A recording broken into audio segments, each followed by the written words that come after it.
Welcome back, everyone, for round 4 or 5, I guess is what we could call this, for my videos of Star Wars and reviewing the Star Wars and everything that was great about the prequel trilogy. This is that review of the prequel trilogy. I've gone into specific moments with my last few videos of what makes each movie good and what makes it bad and things that could have been improved upon. I'm just going to go over this overall story arc of the prequels, from having episode 1 be what we refer to as Act 1, the ordinary world, setting us up into this new period of time in the Star Wars universe. And then Act 2 will be in episode 2, Attack of the Clones, whenever we finally get that love interest. We see the trials and tribulations of Anakin Skywalker falling for Padme that was kind of hinted at in the first film, and then the climax, the greatness that is, in my opinion, the Revenge of the Sith. But as I have it wrote here, because I want to read this verbatim, I wrote, as a trilogy, it was a fun way to tell the past. It gave us what we expected, but in a manner we didn't necessarily expect. Now, what I mean is, we already expected that Luke and Leia were going to be born to Anakin and someone else, and we expected somehow Anakin to get seriously injured in some manner to be put into the suit. We know that Obi-Wan and Yoda are going to live. We know that Leia's going to go with Organa's, so we know that they're going to live, stuff like that. But we didn't necessarily expect to get people like Jar Jar and Darth Maul and Count Dooku and all these other characters that played a big role in these films to make them what they are today. Again, like I said in the first video, because I know once you hear Jar Jar you kind of cringe a little bit, he is not that bad of a character if you really look at him as a character and not a character in Star Wars. He does amplify and help the plot move forward in a playful way, because that's what was needed for those films, was to be a little bit more playful, a little bit more energized. To me, I feel that Obi-Wan probably had the best character arc in all 3 films, bar none. Qui-Gon couldn't have it, he died in the first movie. Padme didn't really change all that much between the movies, besides going from being a queen to being a senator. Anakin, you could argue, I guess, would probably be the next best because it is his story and being told through his eyes. But Obi-Wan, my God, Obi-Wan goes from this naive young Jedi Padawan to Qui-Gon Jinn, who is accepting of the Jedi way. This is what we do. This is what I want to do. This is what I've been born into. To now he's loses his master, immediately has to start training this other Jedi whenever he doesn't really know himself as a Jedi yet. And he's kind of jealous of this person that is said to be the chosen one, that it's all his responsibility, so he's overburdened with that responsibility and thinking that this guy is going to surpass him no matter what. So he's trying to hold him down in the second movie as much as possible and put him in his place, saying, my very young Padawan learner, over and over, just hammering it home to him that, remember, I am your master, you do as I say no matter what. Even though you might be the chosen one right now, you are my Padawan. And then we get to episode 3 where you get that he's free now of that burden. He's trained this Jedi. His Padawan is now a Jedi Knight. He is now on the council, and you just see his arc is just so much better, in my opinion, and so much more compelling than someone say Anakin, because you see the rise and the fall pretty quickly with Anakin, because in episode 2 it was already hinted that he was gonna fall, and we already knew he was gonna fall because of the original trilogy. So Obi-Wan was the next best thing. The way that they did the 3-act structure over the 3 movies was a brilliant way of telling this story, because like I said in almost every video, George Lucas is a master storyteller. He is not the best director. Most of the actors that go on under him, like Mark Hamill, Carrie Fisher, Harrison Ford, the things that they always say is the direction that he would give was faster and more intense. How was that take? Faster and more intense. Alright, it was a good take, but can you give it faster and more intense?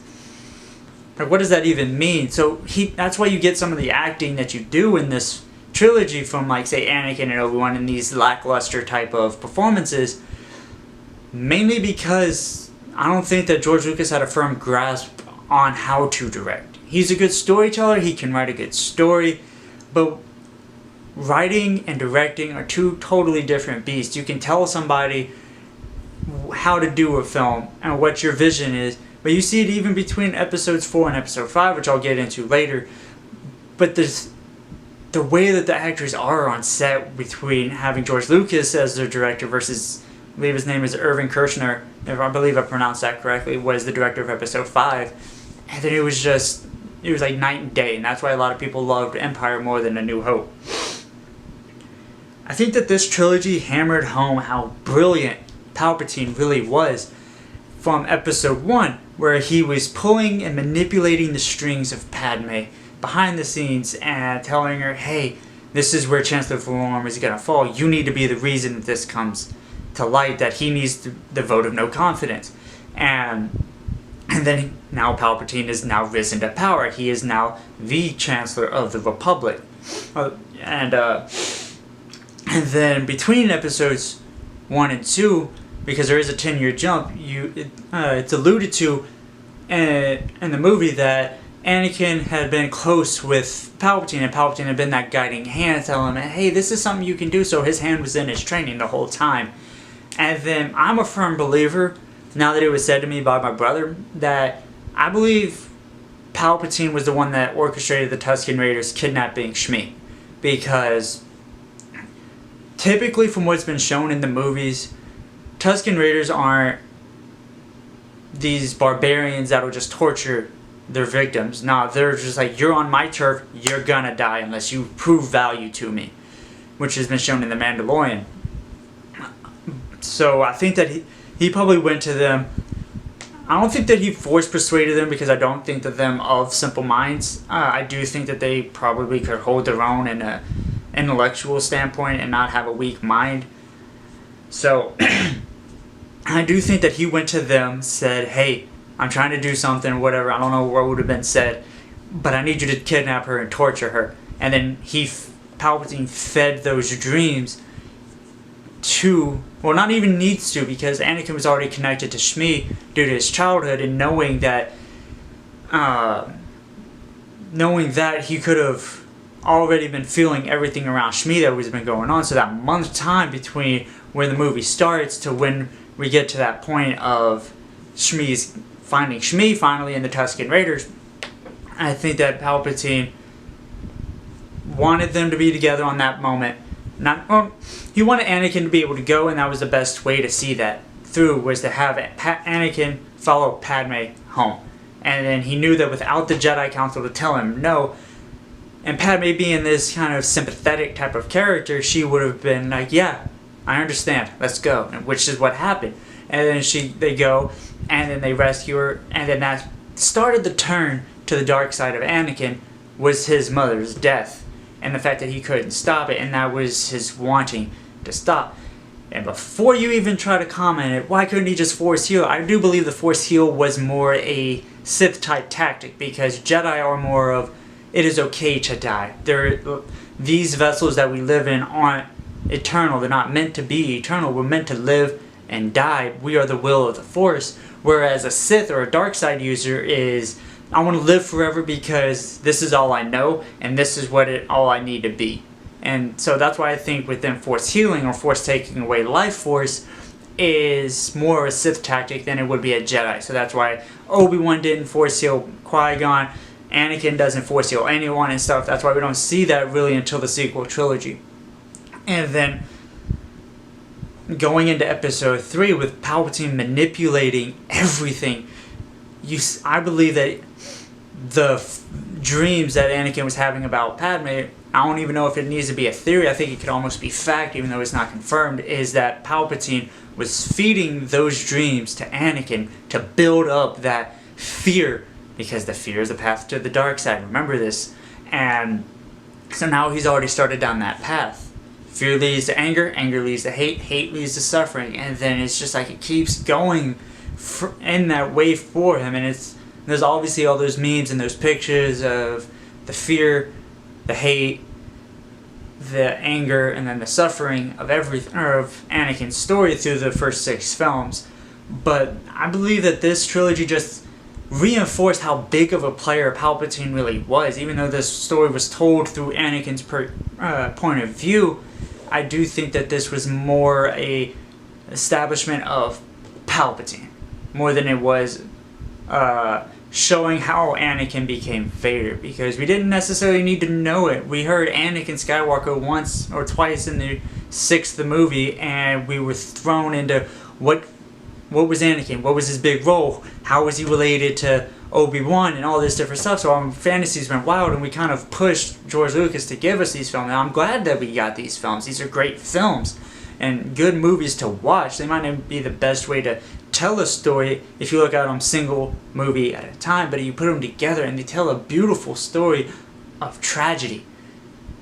Even though I might not be using that word right, I do believe that this was a very tragic story for Anakin, but a very powerful story for Palpatine, to his rise to power, not necessarily Anakin's rise to power, even though it was told through his eyes.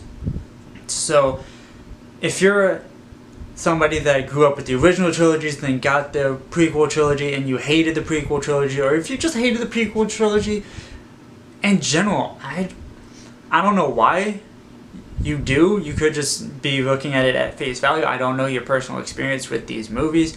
I say give them another chance. So I think that just because you might have had a bad viewing of these movies doesn't mean you shouldn't keep giving them a chance. Or if you've had ill feelings towards these movies, I say always give them a chance, because if you call yourself Star Wars fans, why do you just knock these off? Is because they were too comedic, or they didn't fit the Star Wars genre that you perceived in your head? Star Wars is Star Wars, so always give these movies a chance, no matter what. That's all I'll say, is just give them a chance to get better in your minds, because sometimes you might just be in a bad spot when you view it, or you just might not be connecting with it the right way, or you just might be looking at it at the surface and not deeper, which is what I'm trying to give. I'm trying to give that deeper subtext that sometimes some viewers just might not be getting, for whatever reason. I'm not judging, and I'm not gonna crucify you if you think different of me. I want these to be a discussion, because that's what we need in the Star Wars community, is discussion. So I'll wrap this up by saying tomorrow I will release my review of Solo. Before I start with the original trilogy, I'll go through Rogue One and Solo, and I'll do a recap of both of those and why I believe, just to give you a little teaser, why I believe Solo is a better film than Rogue One. But I look forward to hearing from you guys. I look forward to seeing what you guys think of these movies as well. If you have different views, please express them, but try to keep it simple. Thank you, and I'll see you tomorrow.